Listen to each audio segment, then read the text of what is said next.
All right. Welcome into another episode of Hockey Royalty, the official podcast of hockeyroyalty.com. Talking all things LA Kings and the Pacific Division around the NHL. Man, we got a good episode for you today. We got some NHL news, some signings around the league. We got the age-old question, is Trevor more legit or was he floated by his line mates? We'll debate that quite a bit going forward. Will the D-core have that points trickle down throughout the lineup with True Doughty bat in it? And of course, the rookie face-off. Lots to talk about here. Let's go.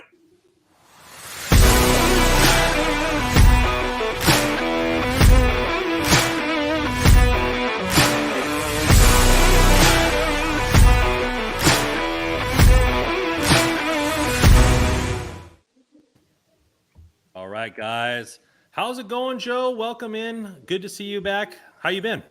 Very good. Always a pleasure. I am in honor of Russ's piece the other day. I'm rocking the Forum Blue and Gold. I fully endorse that. Love it. I think that's a must. How you doing, Rando? I'm doing great, man. Just did the Niner show, ready for week one. As you know, like I'm in 4 or 5 fantasy leagues. I got some parlays already booked in for betting, and so like that, I'm pretty stoked about that. Speaking of fantasy leagues, Russell's drafting his work league tonight. Feeling good about it. Great piece, like Joe said. How you doing tonight, my man? I am doing the ultimate multitasking tonight. So for all the, I'm pretty avid fantasy football player, and I was telling Joe and I was telling Randon, and I only wanted to do one league this year. I wanted to pay attention a lot more to what the Chargers were doing because they're supposed to have a good year. And then I got kind of roped into the second league that has all these rules where there's extra quarterbacks and blah, blah, blah. But I'm excited. I mean, I like fantasy football. And Brandon, with our strategy, I think it's working out. I got Justin Herbert with the 6th overall pick. So I'm pretty excited about that with this league that should favor quarterback play. So I'm excited. Yeah, 6-point touchdown for quarterbacks, and it's a 2-quarterback league. Got to like it there. Maybe get the stack in the 5th with maybe Mike Williams or Keenan Allen. And rock the LA Chargers there. So lots to talk about here in the signings. Let's start around the Pacific Division or around the NHL because it's not only the Pacific. 2 big guys getting massive contracts. I forgot to write down the actual numbers, but JT Miller and Tim Stützle. Stützle getting 8-year, over $8 million per. JT Miller was a 7-year deal on his, I believe. But still, Canucks wrapped him up long term.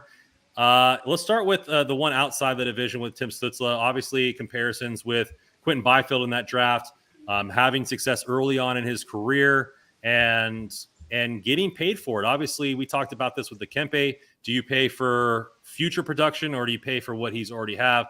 And Ottawa saying, hey, we think he's going to be a first-line player for the rest of his career. The cap's going to go up by the end of this deal.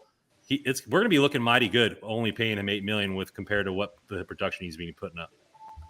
Yeah, I think there's 2 schools of thought here, and I can very much appreciate both of them, right? So there's kind of the older school where you've got your entry-level deal, maybe sign him to a bridge contract, then you pay him after he's quote-unquote proved it, and you're paying him into his lower to mid-30s, depending on the length of the contract, which is okay. But I just generally think there's a little bit more risk involved there. I think you run the risk of if things, maybe teams don't always see eye to eye. Saw it here in Buffalo with Reinhart. They never really got on board. They never signed him to a long-term deal. They bridged him. They 1-year dealed him, and then they lost the player. Like things like that can happen. And if you've got your star player, I would much rather pay for future production than past production. Like he's going to be stepping into a situation where he is quite likely going to be at least an $8, $9, $10 million player within the next couple of seasons. I would rather this deal be a little bit of paying on the high end early than paying on the high end late. So I like it. I understand the original school of thought of, you got to show it first, but if you do that, you're going to end up paying more, I think. So I like what Ottawa did personally. Yeah, you're swinging hard and you're swinging fast for a player here. Obviously, his stats, if anybody doesn't know, 22 goals, 36 assists, 58 points in 79 games, only 20 years of age. And so he's not even in the prime physically of his career, continue to grow. Ottawa's building something there, getting DeBrincat to come in, and their team is a bunch of young guys. And, rising tide floats all boats. Like, you bring in the big cat, like, you could see his stats go from, that kind of point player to a 80 point player. I believe, I don't know if this tears up his entry level. I didn't read anything about that. So maybe they still have one more year of the ELC. They do. Okay. They do. So one more year of the ELC. So, what if Stützle puts up, let's just hypothetical. What if Stützle puts up an 85-point season this season? Is he worth the 8-something million? Like, yes. At that point, probably, right? Yeah. So, but then what if he puts up over 100-point season? Like, then you're talking 9, 10 maybe, and young kid. So, yeah, betting it young, racking him in long term. And this also works for Stützle because the fact that if it doesn't work out to where he doesn't grow and blossom into this 8 million plus player, he's locked in for 8 years. So he's making good money for a long time. If it works out well, he's still entering in free agency at 28 in the prime of his career. And real quick too, 29, Russ will jump in, but like the other thing with Ottawa and Stützle, like, they've done a really nice job, but a really key part of Ottawa's future is Tim Stützle. So you might as well, like, if he fails, chances are the Ottawa Senators are gonna struggle as well. So I like the bet. Russ, I don't know what your take is on it.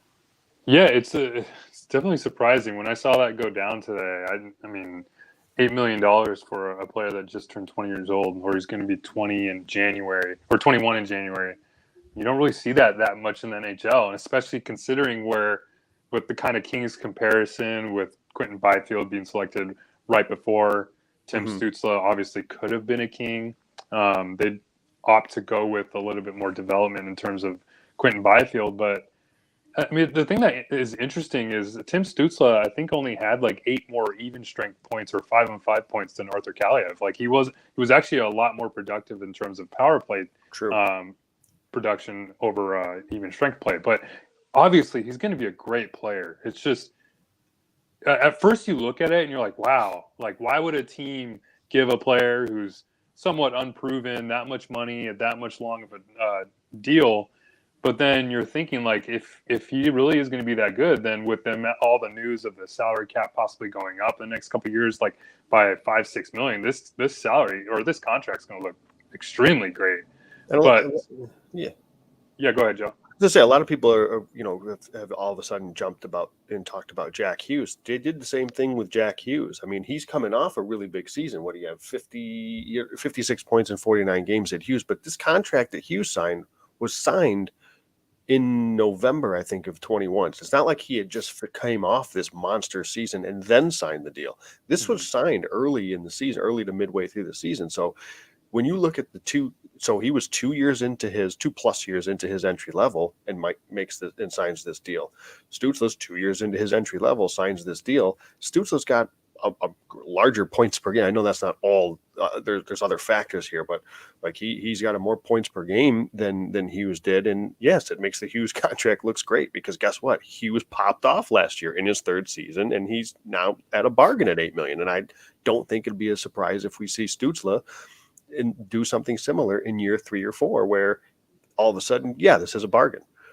I wonder if this is the new thinking, the way of going about things, right? Because you see it a lot, especially in LA with the Pujols contract, like paying these older guys that have proven it high money based on what they've done, not what the contract will look like towards the end. We saw it in baseball just this year. Julio Rodriguez for the Seattle Mariners, rookie. They tore up his contract, right? The Mariners could have had possession of this player for cheap for the next 6 or 7 seasons. But they tore it up. They gave him a 12-year deal, and they're paying him at max $18 million. Well, if this guy is a all-star caliber player, which it shows that he can be, and he's an elite player for the rest of his career, and you're paying him $18 million, like that's could be one of the biggest steals in the MLB as far as contracts are concerned. So it's just maybe these younger GMs are starting to think like, hey, let's take some gambles. Like obviously they have to prove it for a little bit. You're not paying Stützle this amount of money if he's a 20-point player, right? Like the Rangers didn't extend Lafreniere. Like he didn't have as good a season as Stützle. So like you have to earn it, but you're taking these gambles when it comes to some of these contracts. We saw Arizona do it with Clayton Keller a few years back. I mean, he had a really good 65-point year. I think his first year, his full rookie season. Then had a couple of 40-point years, and they banged 7-by-7 or something to that effect. And the difference there is they've kind of just obliterated that team. So the poor kid's definitely got nothing around him. So it's a little bit unfair, I guess you could say. But the idea being, you see your stars and you want to do this. I alluded to what happened in Buffalo. So like Reinhart was one of their top draft picks. They had the entry-level deal rather than lock him in. He had some good seasons. Those first couple of entry-level deals, he had good seasons. Rather than lock him in, they played the bridge game. Okay, they did that. Then they went to arbitration. They, again, didn't lock him in, signed him to a one-year deal, and they lost the player. If I get this, and no disrespect to Mike Anderson and Sean Dursey, but look, tying it back to the Kings, you kind of are, it's one thing to play this, for lack of a better term, play the RFA game, and you do the bridge deal, quote unquote, or you're more willing to go to arbitration. You don't want to get into that with your stars, right? You want to get them locked in and committed, and let's get this going, and then you're going to end up bargaining later down the road. So that's how I look at this. Yeah, I think it's also like, for some players, it's pretty easy to know that early if the player is going to be a star or not. Like, obviously, players like Jack Hughes and Jack Tim Stützle is most likely going to live up to this contract, and if not, like the floor with him is living up to this contract, but the ceiling with him is being overvaluing this contract. So you have to sign a player. But so for a team aspect, these are great deals, and they're going to be great deals in the long run. So it's going to be interesting to see if we start to see players just take, I guess, more of a bet on themselves. Like, why am I signing this deal so early when I know, like, in a couple of years, I can make $10+ million a year? Like, if Quentin Byfield, let's say he has a 45, 50-point season and, like, a pretty good season, like Tim Stützle just have, do the Kings all of a sudden go and sign him to this massive $7 million contract? Or do you kind of see Quentin Byfield just say, no, you know what? I know I'm in a longer stage of, I'm going to have to develop a little bit longer. I'm still getting used to my size and my speed and all that. I'm going to take more of a bet on myself and then wait to make me have a bridge deal and then have the Kings have to revisit that. So it's just, I guess I'm just using Byfield as an example because let's get to that. Richards coming in. Will Stützle's contract impact Byfield's contract by how much? I think this is more of just like how it's going to impact not just Byfield, but young players that show this kind of star talent really early in their careers. Will we start to see these long, big-term contracts be more of like a precedent now in the NHL? Or will we see NHL players just say, you know what, I'm going to take more of a bridge deal and then wait till I get to that UFA status and where I really hit the big bucks? So it's going to be interesting to watch in the next couple of years. Yeah, I think it's just something that we're going to see a little bit more often. And as far as Byfield, I mean, I wouldn't be surprised if he has a big season that the Kings look to do something long term. I mean, I know we talked about it with Kempe. I think Russ, I mean, this is kind of the idea that we talked about with Kempe. Like, we were on board with a 6+ year deal because if he scores 35 goals again, 2-3 of the next 4 seasons of his contract, now at age 29, you're going to end up paying him $8 million a year, and $8 to $9 million a year, and now you're paying that to a 29-year-old. But that is a scenario where, well, he quote unquote proved it that he could do it for multiple years. Well, okay, but now you're taking the gamble that it's going to be a bad contract after the first few seasons. So, like the next guy we'll get into. I think a lot of these players here, like you look at Cale Makar, $9 million a year. Obviously, he's worth that amount of money already. But his is a 6-year deal. He's getting out when he's 29. So I think a lot of these players are like, okay, yeah, I'll take these massive deals as long as I get a second contract. Yeah, right? If they can hit UFA status before 30, you're gonna ring it in. Because if you keep doing these little bridge deals and RFAs, then you're really getting your first big contract at 25, 26. Okay, the 8-year deal puts you at 33. Then you're not really hitting a second contract again at that point, because it's been shown recently that a lot of these players can't play that high level up to 40. Right, the Sharks in our division, had to take almost 30% of Burns' money just to get him out. Like, Burns is a capable defenseman, but he's not what he was in his prime, and because they signed him until he was 50 years old. So it's something to take a look at. And I think these agents are like, okay, can I swing twice and get these big money deals for my player, to where not only is he going to hit now, but then go in again and get that big contract at 28 and 29, to where they can get two massive deals, especially with the extra money coming in to the league. Quick question on that Byfield. If Byfield, we'll say Stützle's point total was 58. If Byfield hits 58 points this season, are you okay with the same contract for him? Well, I don't think he would justify. I don't know. Byfield would have to show a huge leap in his game, because I just said if he scores the same amount of points as Stützle, which would be a huge leap in his game. Yeah.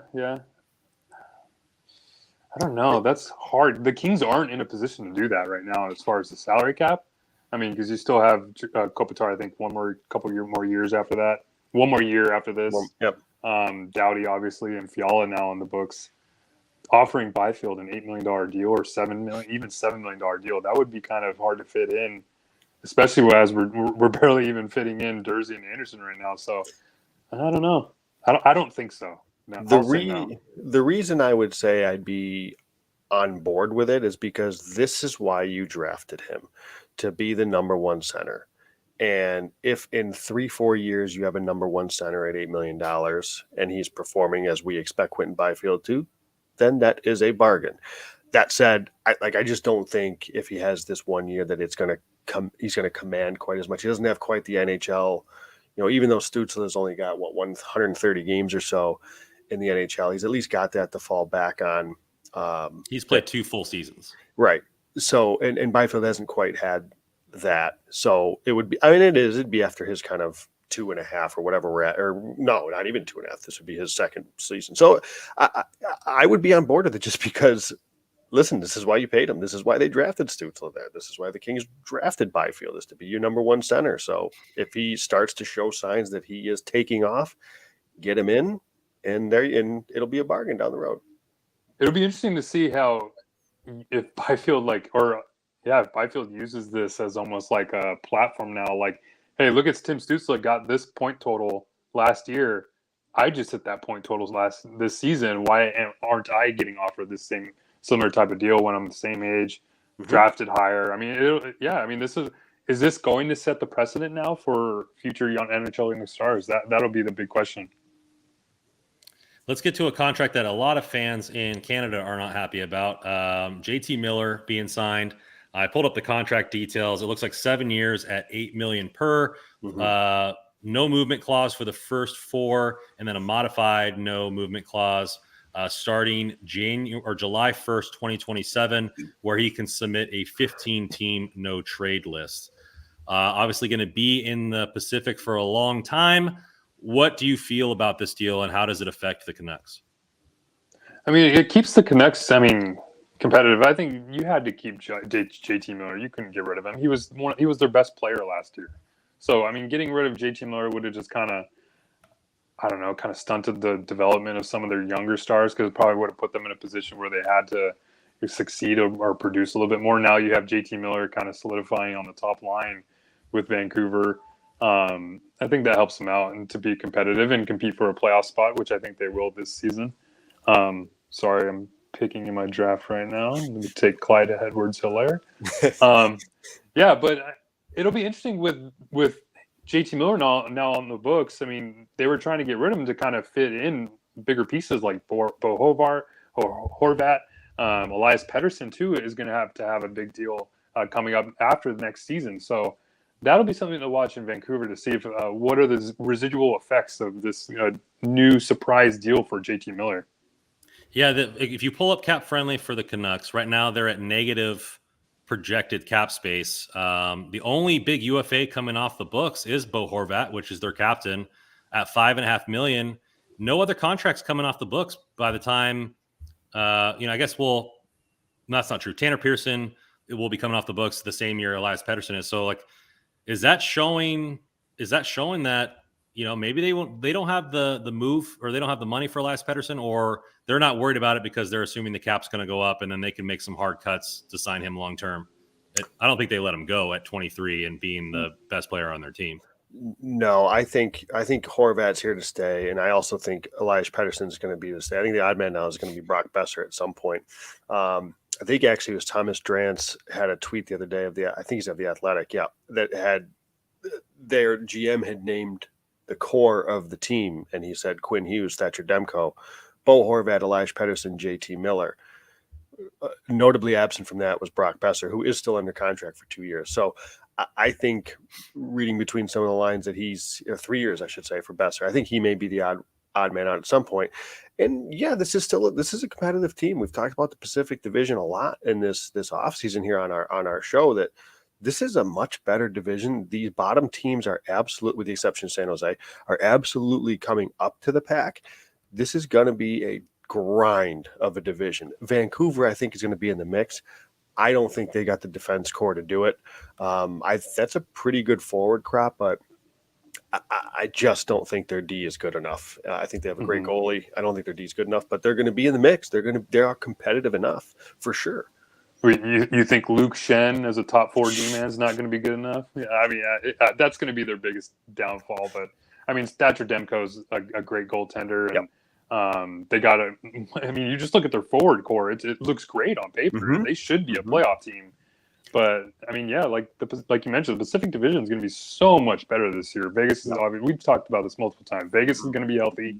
Seattle actually has picked up some good players with Bjorkstrand and Burakovsky, and we'll see what Anaheim's doing with just these sneaky pickups. Maybe they might win a game or two, but I mean, yeah, it's going to be a grind all the way to the end. All right. Yeah, I think it's going to be something interesting. The division's going to be a lot tougher this season. But real quick, sorry, Rando, for that JT Miller deal, they're going to regret that sooner than later.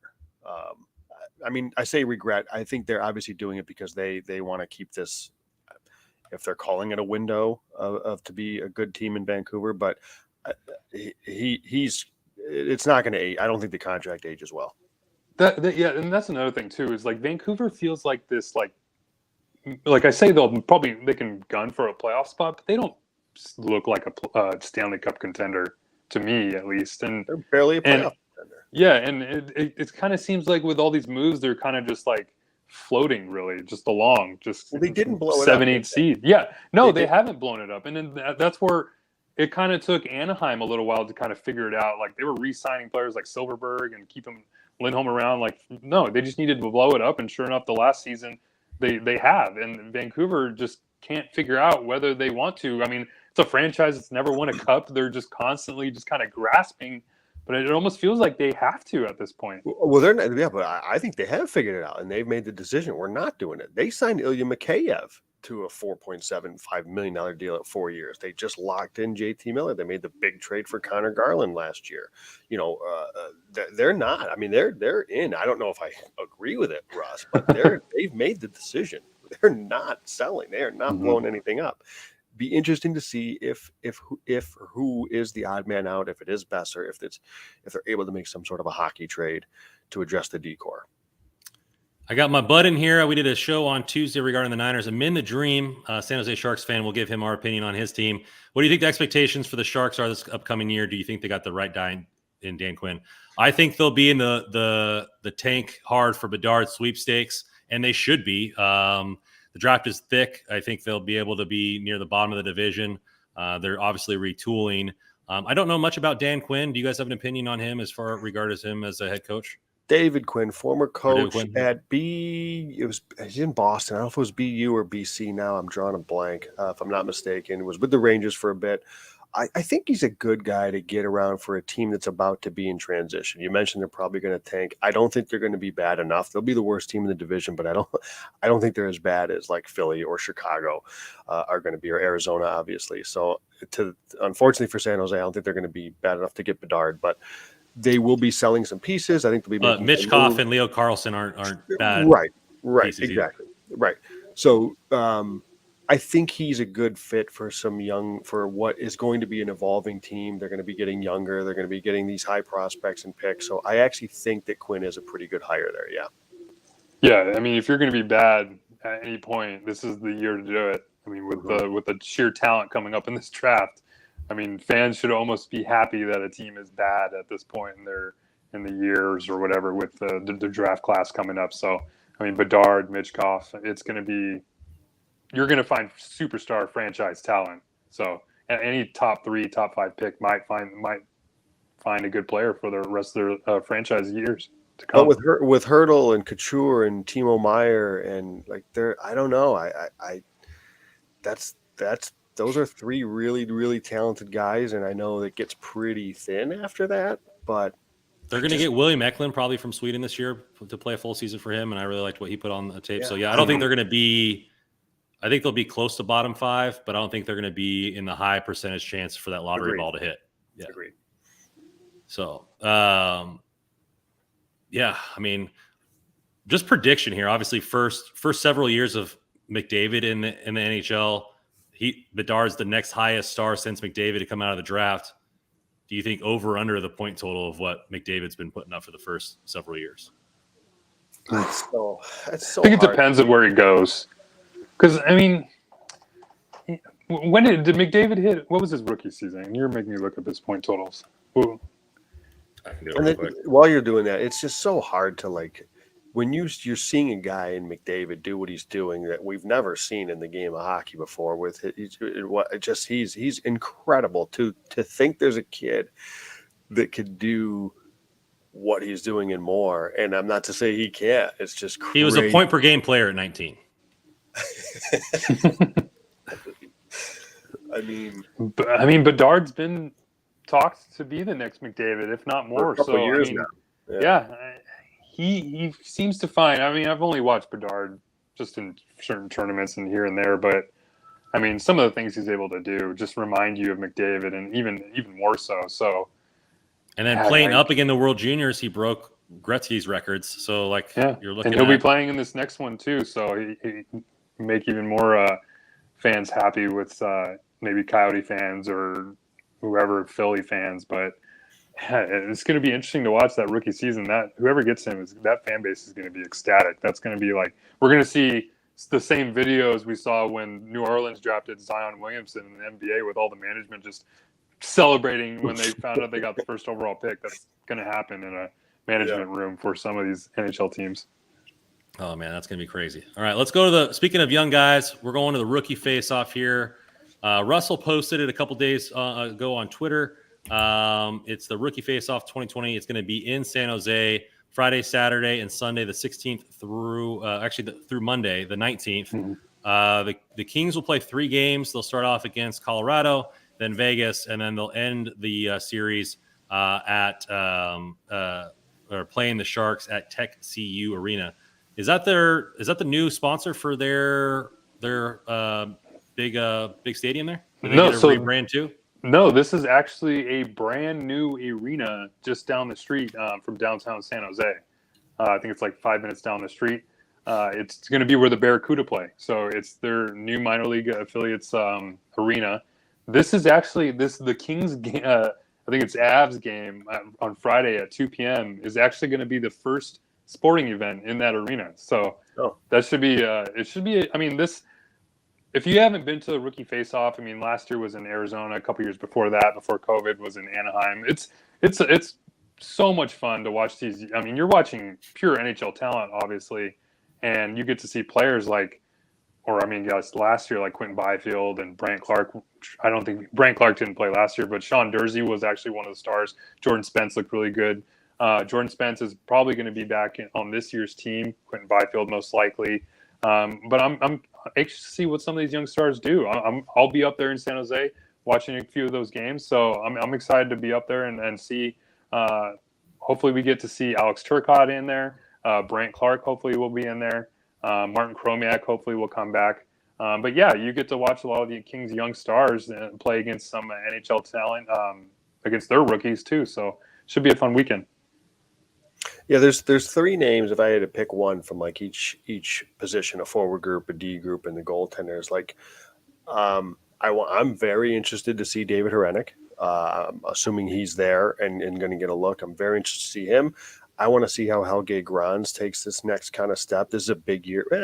It's a big year for Helge Grans, but that said, I don't think it's like a crucial by any means that he has to, make the NHL the year after, anything like that. I think he is going to be a little bit longer of a development, I think, curve, but still very interested to see how he does after his first full year pro. And Nikhil Thomas, he's coming into the season by all accounts healthy.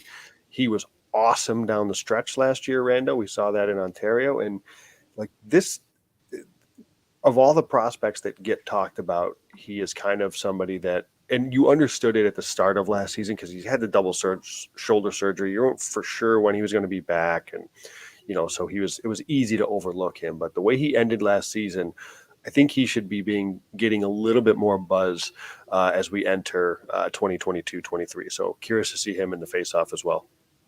Yeah, we saw last year Jersey take that older guy, take the approach, take the reins. And I don't know where Turcotte is in his, recovery from the concussion. I assume he's fine. It's been a long time. I would like to see Turcotte come in and just dominate and show why he's there and why he's a top 5 pick. I mean, from the defensive group, if Jordan Spence is going to be there, he proved it last year in the NHL. I expect him to do the exact same thing, but I'm more interested to see what Brandt Clark looks like, right?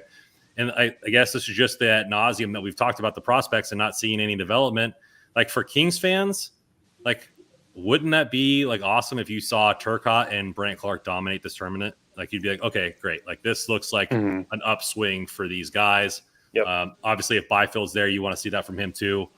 Like just I think for the Kings fans and the development of their psyches, so to speak, regarding these prospects, if you see the top 10 prospects or the top 10 picked prospects in their draft years dominate in the rookie faceoff against other teams that supposedly don't have as good as prospect pools as we do, I think that's going to be something very encouraging to see for the upcoming seasons. Yeah, well, especially for Alex Turcotte and Brandt Clark. I mean, with it's been a weird summer with those two players for some reason. And Brandt Clark, it's not really been anything his or both players any of their faults really by their own. I mean, Turcotte ended the season hurt. He wasn't able to come to development camp because he was hurt. Just had lingering issues. So Kings fans were a little bit disappointed to not be able just to see him play, even just to scrimmage or even practice. So that was a little disappointing. Then you had Brandt Clark just not making Team Canada. So the Kings fans really haven't gotten the chance to see Brandt Clark play in even any preseason games or development camp games or these rookie tournament games yet. So yeah, anything positive for those two players would be huge for Kings fans' mindsets that, hey, these two players were drafted high, top 10 picks, but they're still showing good development in their game, and they can be quality NHL players. So, and you had mentioned, Joe, Helge Grans. It'll be interesting to watch what they do on the right side of the defense when you have Jordan Spence, Brandt Clark, and Helge Grans. So I know last year they moved Jordan Spence to the left side because of the sheer talent they had on the right side.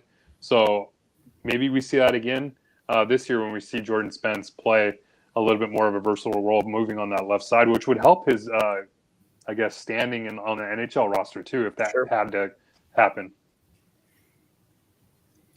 So let's get into it. We got some good topics to debate going forward, but before that, we got a lovely word from our sponsors here. Football fans, the first Sunday of the NFL season is here.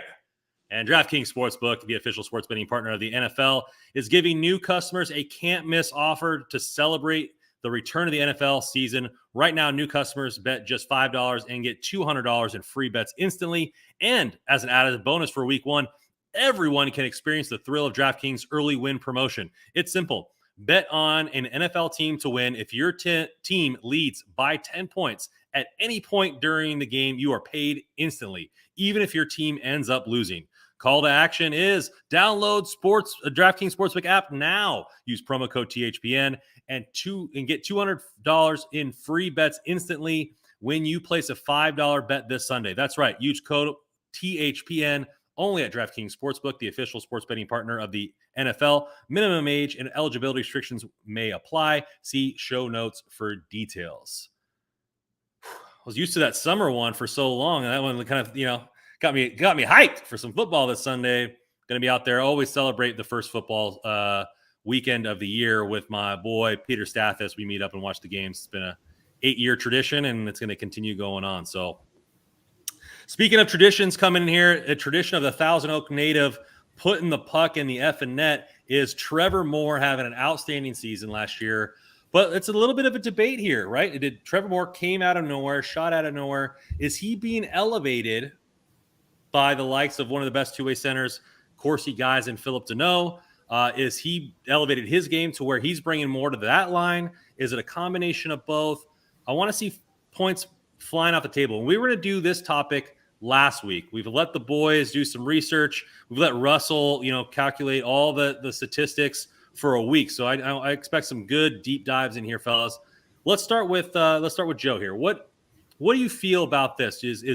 Did Moore elevate his game, or is he a product of the line that he's on? So you're going to hate this answer because you always get on me for indecisiveness. Yeah. I do think it's a little bit of both. Like, if we're being honest, like if we looked at 2021, his most common forward line mates were Carl Grunstrom and Blake Lizotte. A little bit of an upgrade there. No disrespect to those guys, but a little bit of an upgrade going from those two to Deneau and Arvidsson. And you can see it reflected in the numbers because in 2020, 2021, looking at statistics from all three zones, he was non-existent in terms of creating offense. But playing on that line, you would kind of expect that. Where he has excelled, and I would say, so I guess where I'm getting at here is, I think he is a perfect complement to those guys, to Deneau and to Arvidsson. That line was so effective, and again, using data mostly from all three zones, was they were excellent both on the rush, but also they were good on the cycle and on the forecheck. And what made Moore the perfect complement to that line, he is elite when it comes to zone exits with possession. Okay. And I think when you're getting a line that's kind of built on the rush, Arvidsson's a guy that he loves to fire the puck. He loves shooting the puck, and he can shoot the puck off the rush. You have a guy like Deneau who does the dirty work in his D zone, who can then with his defenseman move the puck up to Moore, who's able to then exit the zone with possession. They go through the neutral zone on the rush. And then, like I said, they were a dual threat. They could get you on the rush. They could get you on the forecheck. So I think it actually complimented him just having those two guys with him. Like because we didn't see more click like that with other guys. And it just happened to click here, where I don't know that if you took more off that line, if you took one of those guys off that line, would it continue? Would it do what it did without any one of those three cogs? I am very curious to see how this line does this upcoming year, specifically Trevor Moore included in that. But when you look at some of the stuff, some of the underlying numbers, it was impressive. And that line was high danger passes is another one where Moore non-existent in 2020, 2021 last season. He was among the best on the team in terms of creating chances in the offensive zone, high danger chances. So I think it was actually a perfect complement of guys that you hope that chemistry carries over into next season. Yeah, I'm going to give a little bit more, I guess, of an answer, like to yes or no. As far as Phil Deneau, I think for sure did elevate Trevor Moore's game to a point that it wasn't at before. But I don't think that's necessarily a bad thing. I mean, Phil Deneau was or Trevor Moore was kind of the Swiss Army knife, really, for the first, I guess all of last season almost, and for the first couple months, or all of 2 seasons before or ago, and then pretty much the first half of last season too. Tom McClellan even mentioned it specifically. It's just hard to find a space for Moore because he's so versatile. You can just play him wherever. He was like Trevor Lewis. So, I mean, whenever the Kings had a hole to fill, they would just put Trevor Moore in there. I mean, I think he even played first line minutes a couple of seasons ago, or even last season. So, but now that you have him playing with Phil Deneau, a player that, I mean, Deneau, he elevates everybody's game that he plays with. That's just the type of player he is. And the fact that he's able to elevate Trevor Moore's game to a point where Trevor Moore can be a top 6 player in the NHL, that would be huge for the Kings. And it's not just only he's just bringing up something that hasn't been there before for Moore. It's just Moore's game complements Phil Deneau so well that they're able to look at what they're able to do on the ice. I mean, it seems like they're the cone heads out there that we saw in the movie Miracle. They're just clicking every chance. You watch some of those highlights, and it's just crazy that they're able to find where they're at on the ice without even looking. No look passes, one touch passes. I mean, the goal against Chicago. I think it was a one touch pass. Each player on that line got a touch on it, and there was like another goal against Arizona too that I think Philip Deneau got Trevor Moore pretty good. So it's the fact that Moore's game isn't what it is without Philip Deneau. That's not a bad thing. I think that the fact that the Kings have found this unique chemistry between these two players, it's just huge for the fact that Moore is only going to be a better player going forward. And Philip Deneau has maybe found a line mate that he can stick with in LA. I think it's huge. And I think when you look at the trio, you've got, as you just talked about glowingly about Deneau and how well he is in the D zone. He's a great playmaker. Then you transition that to a guy in Trevor Moore, who is among the best players. He is one of the best players on the Kings in terms of the transition and transitioning into offense. Then when you add to the mix a guy who just will shoot from anywhere. So that just combination of players, and all three are good on a forecheck as well. I think it's a really good complement to how the Kings want to play. I mean, the Kings last season were one of the better teams at creating chances off the rush. So, and a large part of that was Trevor Moore. He was one of the best players, again, on the team from in transition and off the rush.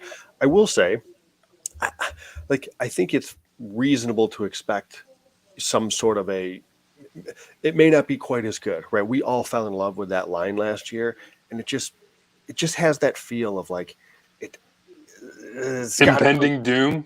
Maybe not doom. Like, I don't think it's going to collapse or anything like that, but I can see it being a little maybe slow out of the gate, if you will. Like, looking at some. I think that's fair, right? I think you should reasonably expect that. Yeah, Joe, we've talked about this a couple of times before too. It's just like this line was so good in, I don't want to say a short period, but I guess a 2-3 month span until Arvidsson got hurt. They were so good. It's just almost hard to fathom that they can just keep it going. Just keep it going, because some of the things that they were doing, it just felt like it was so, I don't know. It's just, you'd never really seen a line click like that before. So this notion that we're just kind of hoping they can keep it going and keep up the production, you're almost just have it in the back of your mind, like, man, this has got to end at some point. But really, from McClellan's standpoint, you just really got to ride the wave while you have it. I mean, if they're going to be one of the best lines in the NHL, you just got to keep them together until the wheels fall off. But hopefully they don't. Yeah, I mean, you have to start the season with that. But how we see this all the time. I mean, with the exception of, and even they every now and then get split up, the perfection line in Boston, things just never click the way you expect them to all the time. Like, so if things don't work out, you're going to see some line shuffling, and all of a sudden the nice line or whatever it was called, like all of a sudden it's, it is no more. And hopefully that's not the case. You hope that they continue to keep this chemistry, but it's hard to say. It's just, when the Kings are going into a season, it feels like for the first time in a few years, where everything feels like it's in the right spot where it's supposed to be right now. And it's like, good. Yeah, exactly. You have this like Jenga whole tower right here, and you don't want to pull out too many pieces. You want to keep everything where it's at to kind of keep it solidified. So the only real question mark you have, really, I guess, is on the fourth line. But man, all three lines look really good up front. So if they can each keep up production, you add Fiala with Kopitar and Kempe. If that second line can keep up that production, man, this team could be a 100-point team in the NHL. You're looking at, I like the point that you made with the three lines being set, because if you look at maybe this line right here, the Byfield, Grunstrom, Kaliev line, expected goals was 64%.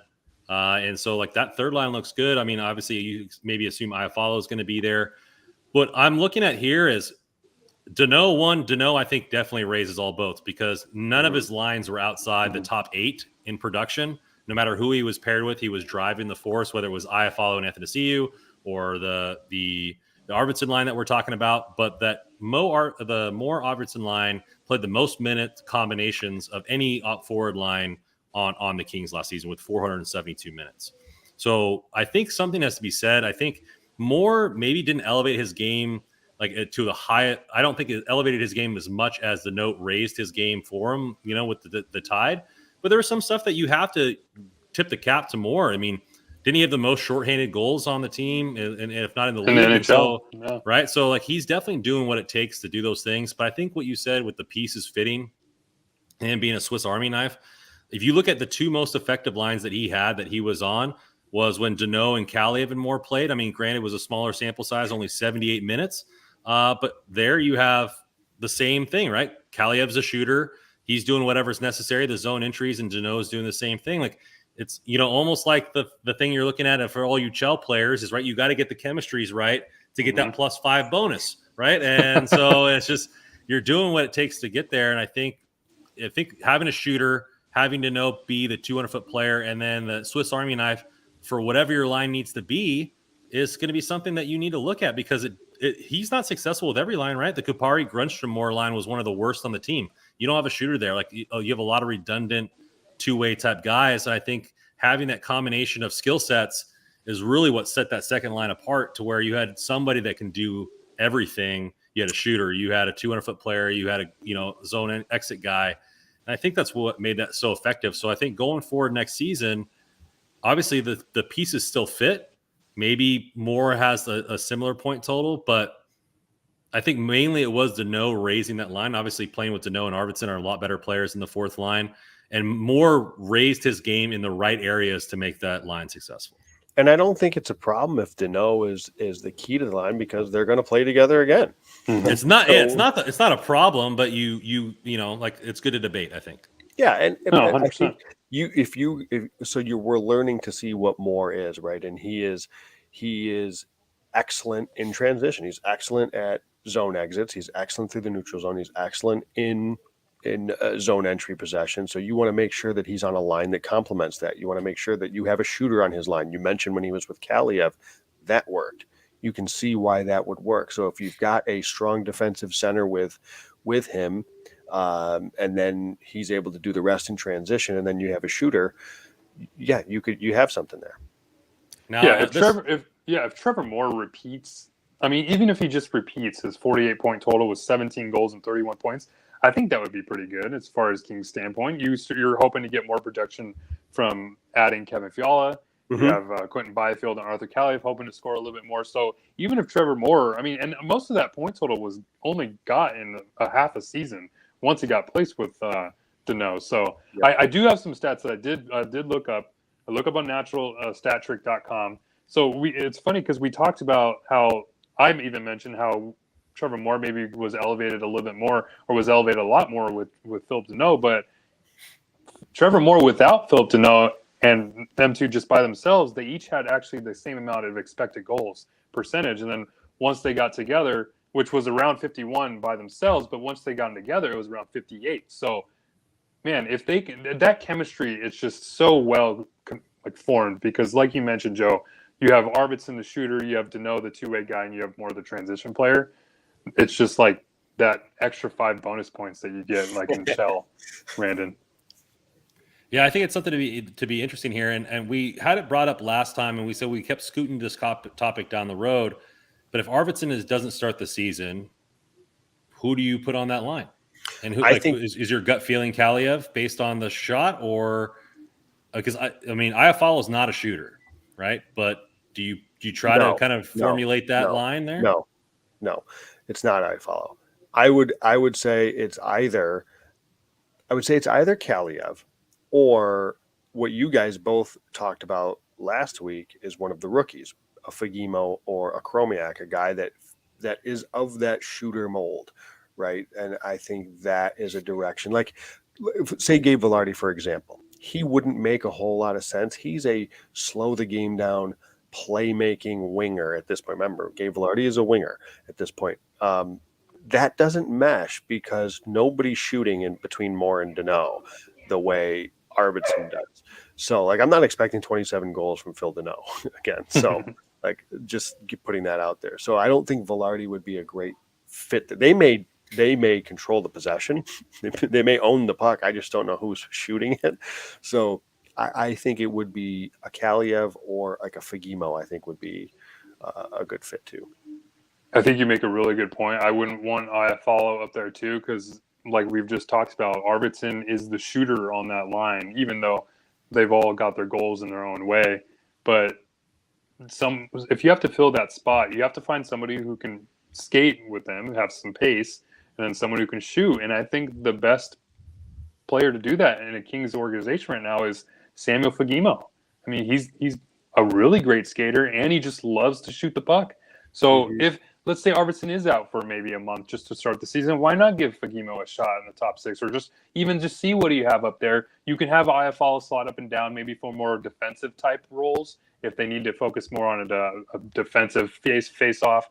Have that aspect, and you can slot Fagemo down with Kaliev and Byfield. But I don't want to break up Kaliev and Byfield. I want to keep those two together. Those two need to develop chemistry. So find something you can just slot in there for the time being. I think Fagemo's the best shot.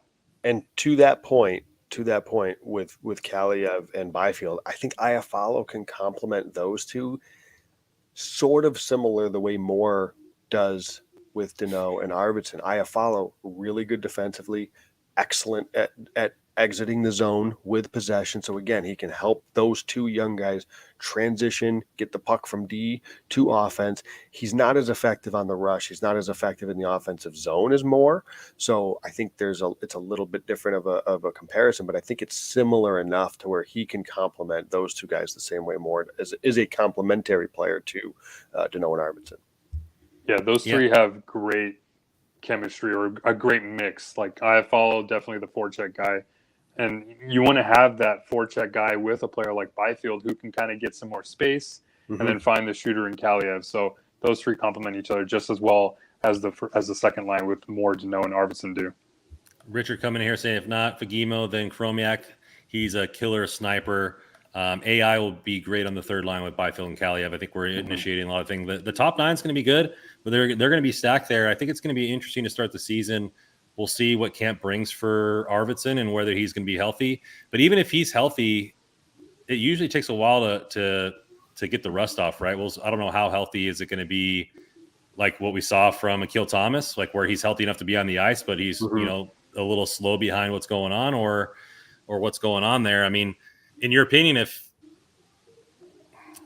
Arvidsson hasn't really got much time in camp and he's ready for the start of the season, do you kind of just roll with the rust and put that line together, or do you kind of give what that line would have been in camp, whether it's whoever else they had riding with them during the weeks of camp?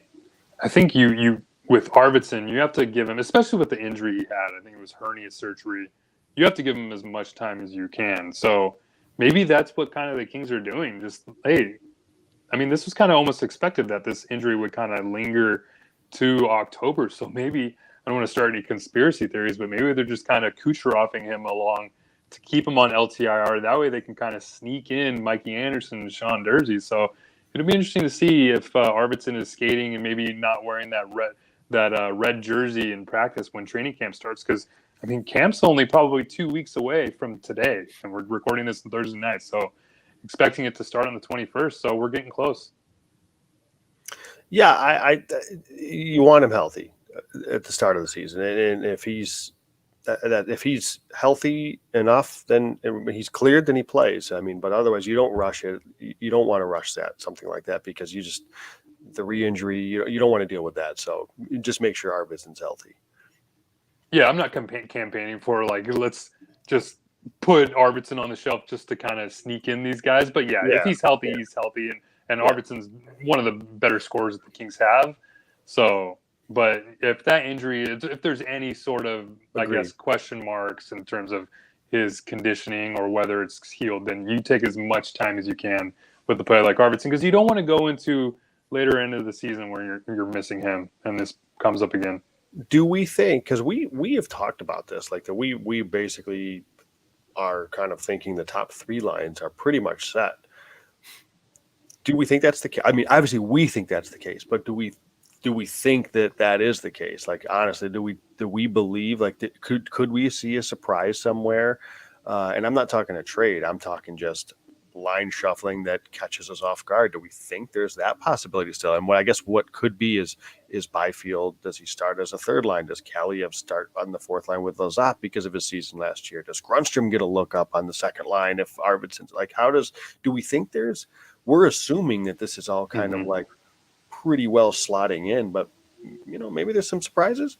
The right outside the top 10 was the Kaliev Lizotte lines with both Lemieux and Grundstrom. So we know T-Mac likes to go with what he can trust, and maybe he feels the slot that's available is on the third line next to Byfield, and he wants to roll out Kaliev on the fourth line to start the season because he trusts that line and give him more power play time. And so maybe the slot is, maybe Kupare with Byfield or insert name here with all the extra forwards we have. I think that would be the only caveat would be if T-Mac just like, hey, I need to trust the fourth line too. And, we're not sure what we're getting out of Byfield. But I assume within camp, we'll know what Quentin Byfield is and how much they like him. Because like Russ said, before the injury, he was one of the top 3 players in camp, and he was about to set to roll to a good season. If it's that way again, I don't think that T-Mac needs to necessarily trust the fourth line as much as he did last season with nursing Byfield along after coming back from that ankle. And he'll maybe let the reins off a little bit more and put the Kaliev up on the line as we expect. Yeah, barring any injury, I'd be extremely surprised if there's any change just in the first 2 lines. I mean, you bring in Fiala to obviously probably play alongside your best players in Kopitar and Kempe up front. And then you have the second line with the way they're playing, barring any injury with Arvidsson. That you got to stick them back together. So I guess the only real positions that maybe could change is whether or not Todd, like you mentioned, Randon wants to put Kaliev alongside Lizotte again because that line was really productive with Lemieux. And then maybe you move Grundstrom up. But I don't know. Maybe we do see some. I mean, I know players like Gabe Velarde and Samuel Fagemo and even Alex Turcotte are going to be gunning for a spot in the NHL. I mean, these are all players that are coming into camp with some sort of chip on their shoulder. So they're going to be trying to prove something. And I mean, I wouldn't say a spot like Brendan Lemieux's spot in the fourth line is necessarily solidified. I guess that's really the most fluid position because with Lemieux, he's always going to kind of be a player that's going to slot in and out of the lineup here and there. So that's the big question mark spot that everyone's probably going to be watching in camp, just I guess up front when we get going here. I know they gave him the contract, but how solidified is Lizotte's spot on the fourth line? You think it's close to 85 or 95%? I think it's like 99 almost. Yeah. I mean, the way he plays and the type of player he is, you can tell they bet on him to give him that deal pretty early. So they're hoping for. I mean, he's a good player. I mean, he's the prototypical fourth line NHL player. It's exactly what you want. Well, we're going to be kicking the can to the D-Core topic to next week. Obviously, we enjoy talking Kings hockey. So Richard here with a comment: with a healthy Doughty and Walker on the blue line, production should receive a huge boost. We'll tune in next week to find out what we think about that topic. Thank you guys for coming in here, all in the chat. Thank you for all your comments and questions. I like to see our fans in the chat enjoying themselves. New articles out every single day. Go out and check that Russ article regarding the 4 and blue, so to speak, regarding the jerseys and everything like that. Going forward, man, and these roster breakdowns, I think a new player breakdown is coming out every single day from all of our writers. Ryan Sykes is cracking the whip, getting these articles out every single day. Stick ups to Kyle Garcia, by the way, at Hockey World. He's doing a great job. Mm-hmm. So I like what's going on there. So thank you guys for coming in. This will be in podcast format probably tomorrow. So if you didn't get a chance to listen to this live, hope you listened to it on your car drive being locked on the 405. Back next week with more Kings hockey, and then we got the rookie face-off and probably camp. So hope all your fantasy teams work out, and go Kings, go. Go Kings.